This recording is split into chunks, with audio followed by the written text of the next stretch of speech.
Harry Potter and the Portrait of What Looked Like a Large Pile of Ash, read by Sean Michael Smith. Chapter 13. The Handsome One. The castle grounds snarled with a wave of magically magnified wind.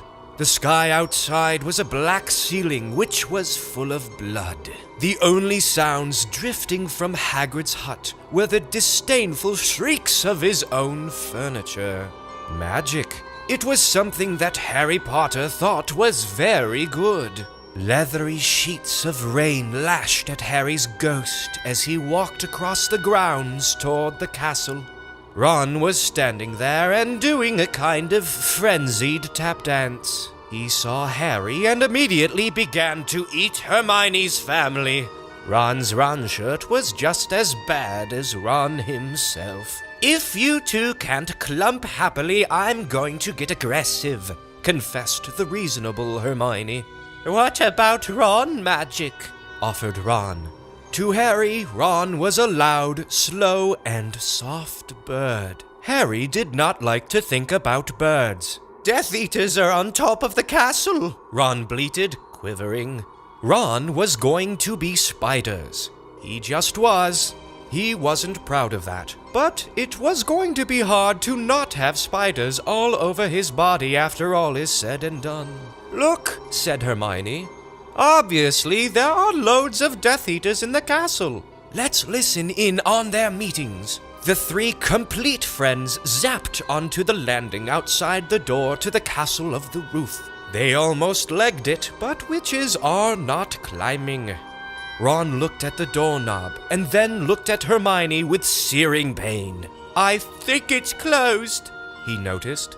"Locked," said Mr. Staircase, the shabby-robed ghost. They looked at the door, screaming about how closed it was, and asking it to be replaced with a small orb. The password was "Beef Women!" Hermione cried.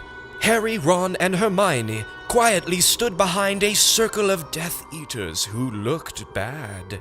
"I think it's okay if you like me," said one Death Eater. "Thank you very much," replied the other. The first Death Eater confidently leaned forward to plant a kiss on his cheek. "Oh, well done," said the second, as his friend stepped back again. All the other Death Eaters clapped politely. Then they all took a few minutes to go over the plan to get rid of Harry's magic. Harry could tell that Voldemort was standing right behind him. He felt a great overreaction. Harry tore his eyes from...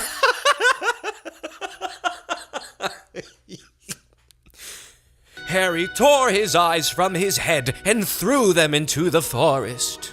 Voldemort raised his eyebrows at Harry, who could not see anything at the moment. "Voldemort, you're a very bad and mean wizard," Harry savagely said. Hermione nodded encouragingly. The tall Death Eater was wearing a shirt that said, "Hermione has forgotten how to dance." So Hermione dipped his face in mud. Ron threw a wand at Voldemort, and everyone applauded. Ron smiled. Ron reached for his wand slowly. "Ron's the handsome one," muttered Harry as he reluctantly reached for his. They cast a spell or two, and jets of green light shot out of the Death Eaters' heads. Ron flinched. Not so handsome now, thought Harry as he dipped Hermione in hot sauce. The Death Eaters were dead now, and Harry was hungrier than he had ever been. The great hall was filled with incredible moaning chandeliers and a large librarian, who had decorated the sinks with books about masonry. Mountains of mice exploded. Several long pumpkins fell out of McGonagall. Dumbledore's hair scooted next to Hermione as Dumbledore arrived at school. The pig of Hufflepuff pulsed like a large bullfrog. Dumbledore smiled at it and placed his hand on its head.